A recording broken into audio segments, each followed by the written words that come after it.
G'day team, today an introduction to tides, and we're looking at the Western Port Victoria Oz 150 chart. Let's check it out.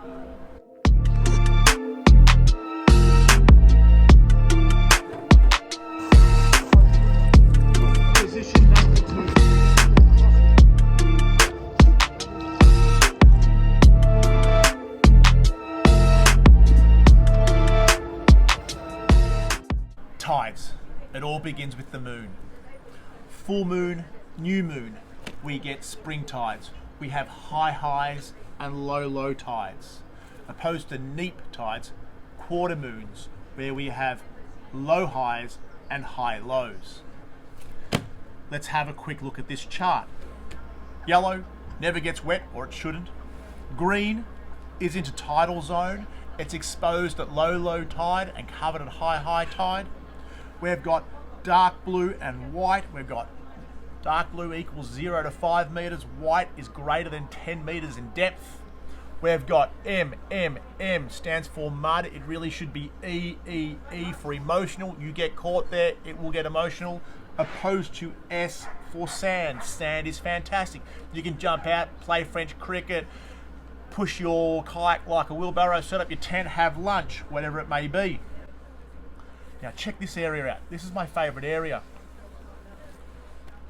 Fingers of water all stop there. I've drawn this black line in. It indicates a watershed.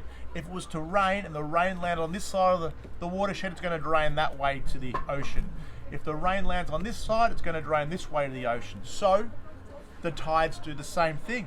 They rise and flood to here, slack, they ebb and run out. They flood and ebb. Now, imagine we had a full moon, new moon, spring tide, high tide. All this green here is water. Now, tide is going to run out in this direction. What happens here is constriction. The tide increases in speed. Where does the erosion occur on a river bank? On the inside corner or the outside corner? It runs the outside corner. Gravity, it's called the sweep. If you're paddling with it, you'd want to sit on it and utilize the sweep. If you're paddling against it, you would want to come up on the inside of the corner. You may have to wait here till the tidal stream changes directions in order to paddle further on. If the tide's going this way, and the wind is going that way, we have what's called wind against tide. Generally, sea kayakers avoid that at all cost, unless you want to get really excited, but we'll talk about that later. Wind against tide causes super friction, really choppy and erratic water. If the tide continues to run out, this protruding landmass here creates an eddy. Now, the 50-90 max rule. The 50-90 max rule is the rule to measure and work out tidal stream. So again, imagine we had a full moon or new moon, and we had a spring tide and we had a high, and all this water, all this green is water. For the first hour, the tide's going to run at 50% of its maximum flow. In the second hour, it's going to run at 90% of its maximum flow, whatever that might be. In the third and fourth hour, it's going to run at maximum flow, whatever that might be. In the fifth hour, it slows back to 90. And in the sixth hour, it slows back to 50. And then what occurs is slack tide. Well, the tide instantly changes directions and starts flooding back in. And it runs the same. The first hour at 50. Second hour, 90%. Third and fourth hour, maximum flow, whatever that might be. And in the fifth hour, 90. In the sixth hour, 50.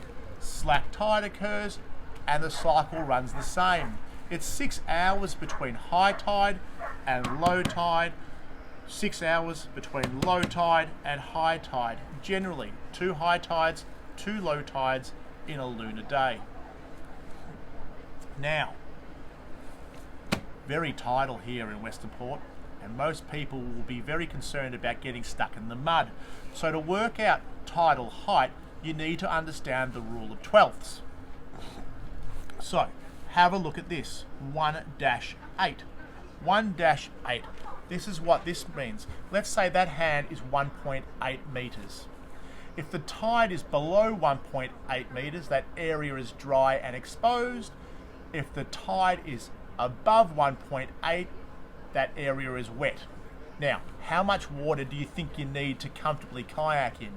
1.3. You need 0.3 generally. So what you would be doing is getting 1.8 plus 0.3, which equals 2.1. You need 2.1 of water to paddle around that section.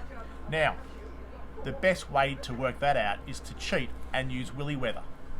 Welcome to Willy weather. Nighttime, dawn, daytime, dusk, nighttime. Look here, we've got high tide, 6:18 a.m., 2.6 meters. We've got low tide, 12:12 p.m., 1.1 meters.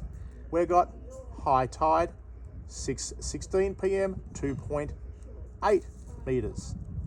Now, remember, 1.8 plus 0.3 to paddle. We need 2.1. So, is today a good time to paddle this section? So all you do is work this little cursor back to 2.1. And I like to screenshot. 2.1 at 4 a.m. That's a little bit early for me. And then we have to be back at Hastings by 8:32 a.m. That's a little bit early for me as well. Screenshot. Can we do it in the afternoon? We have to be on the water at 3:23 p.m. The height is 2.1 meters. Screenshot. And we would have to be back off the water before 8:42 p.m. We also have to take into account it's nighttime now. It's past dawn. Today wouldn't be a great day to paddle Hastings. What would you be looking for? You'd be looking for a high tide in the middle of the day, or vice versa. How cool is that? Now that's just an introduction. If you guys want us to hone specifically in on the 50-90 max rule, the rule of 12ths, other sections of the chart, please comment below. Get us excited. This is just the beginning of tides, an introduction.